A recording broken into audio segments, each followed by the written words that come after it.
Olá pessoal, esse vídeo vai abordar sobre a tese das testemunhas de Jeová com relação a Provérbios 8:22, que diz que a sabedoria foi criada. Sendo assim, Jesus também foi criado, uma vez que a sabedoria é Jesus. Mas, para os que são chamados, tanto judeus como gregos, lhes pregamos a Cristo, poder de Deus e sabedoria de Deus. 1 Coríntios 1:24. Então, a Bíblia deixa bem claro que o Pai não teria criado nada sem o Filho, nem mesmo o próprio Jesus seria criado pelo Pai, pois, em João capítulo 1 no verso 3, é categórico quando afirma isso: todas as coisas foram feitas por ele, e sem ele nada do que foi feito se fez. Eu não entendo como pessoas que se dizem ser tão capazes e inteligentes, e acabam se ridicularizando em uma tese que não encaixa, que não tem fundamento, quando diz que, em um determinado tempo, Jesus foi criado. Até porque,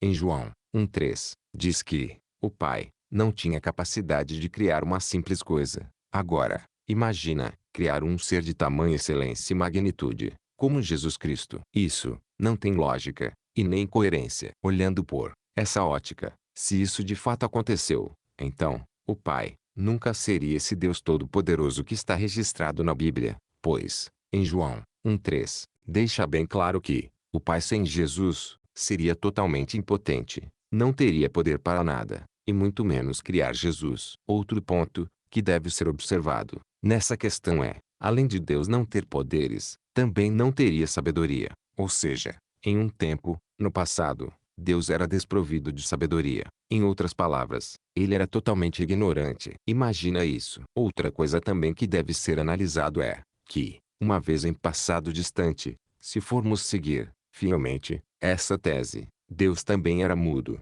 não tinha palavra, o verbo, o logos, pois ainda o verbo seria criado por ele. Então, acreditar que Deus, uma vez no passado, era um Deus impotente, ignorante e mudo, realmente, esse não é o Deus que apareceu a Moisés, quando disse: "E eu apareci a Abraão, a Isaque e a Jacó, como Deus Todo-Poderoso, mas pelo meu nome, o Senhor, não lhes fui perfeitamente conhecido." Êxodo 6:3. E, também, não seria o Deus sábio, conforme Paulo afirma, ao único Deus sábio, seja dada a glória por Jesus Cristo, para todos sempre. Amém. Romanos 16:27. Sendo assim, esse Deus também não seria aquele Deus imutável. Vejamos, em Tiago 1:17, toda boa dádiva e todo dom perfeito vem do alto, descendo do Pai das luzes, em quem não há mudança nem sombra de variação. Sendo Jesus Deus, ele também é um ser imutável.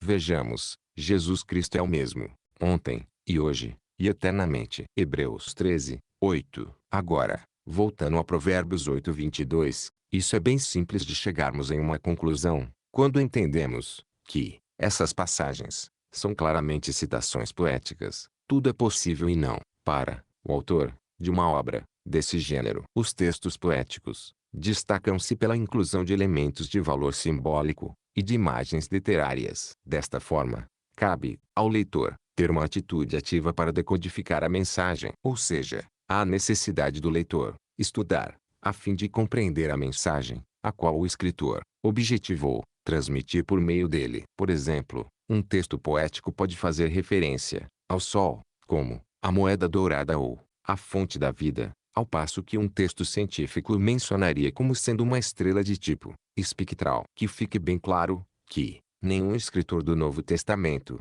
aplicou o capítulo 8 de Provérbios a Jesus Cristo. Deve-se entender que a sabedoria é tão eterna quanto o próprio Deus, que é a fonte de toda a sabedoria. Neste sentido, ela não foi criada, mas serviu como instrumento divino para realizar a criação. Mas, em João 1:3, onde o autor é, bem, categórico e preciso naquilo que ele afirma sobre Jesus, o que eu quero dizer é que, mesmo que o texto diz que a sabedoria foi criada, já que estamos tratando de citações poéticas, isso não muda nada com relação à eternidade de Jesus e seu Pai. Eles sempre estiveram juntos desde a eternidade, pois ambos se completam formando o Deus Todo-Poderoso, o Deus sábio e imutável, o Deus que é, desde a eternidade. Olha o que diz em Salmos 92: "Antes que os montes nascessem, ou que tu formasses a terra e o mundo, mesmo de eternidade a eternidade, tu és Deus."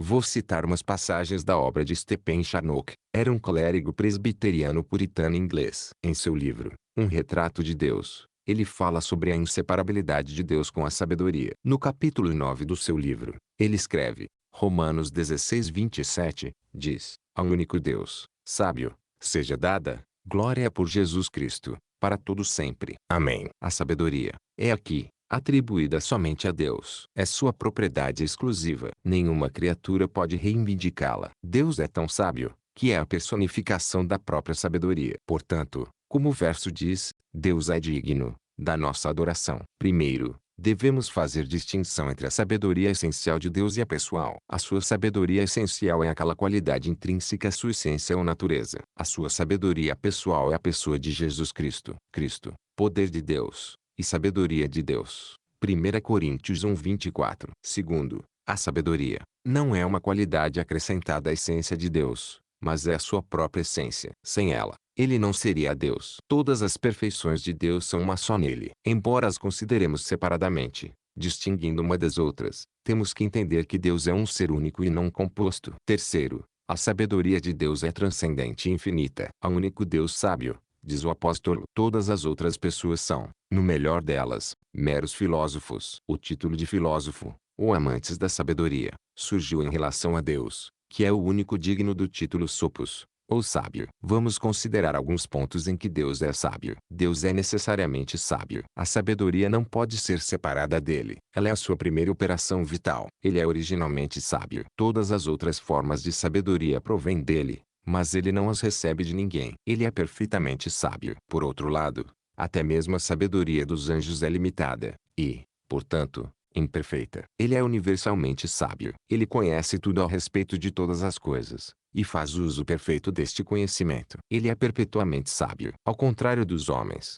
que adquirem sabedoria com o passar dos anos somente para envelhecer e perdê-la novamente. Ele é incompreensivelmente sábio. Seus juízos são insondáveis, e seus caminhos, inescrutáveis. Romanos 11:33. Não há limites de, como ele, possa demonstrar sua sabedoria para nós. Ele é, infalivelmente, sábio. Não há enganos nele. A trama mais sábia de um anjo, contra ele, está fadada ao fracasso, e somente contribuirá para o cumprimento dos seus propósitos. Não há sabedoria, nem inteligência, nem conselho contra o Senhor. Provérbios 21:30. Esse foi mais um vídeo, confirmando, mais uma vez que, Jesus é, o Deus de eternidade a eternidade. Que Deus abençoe a todos.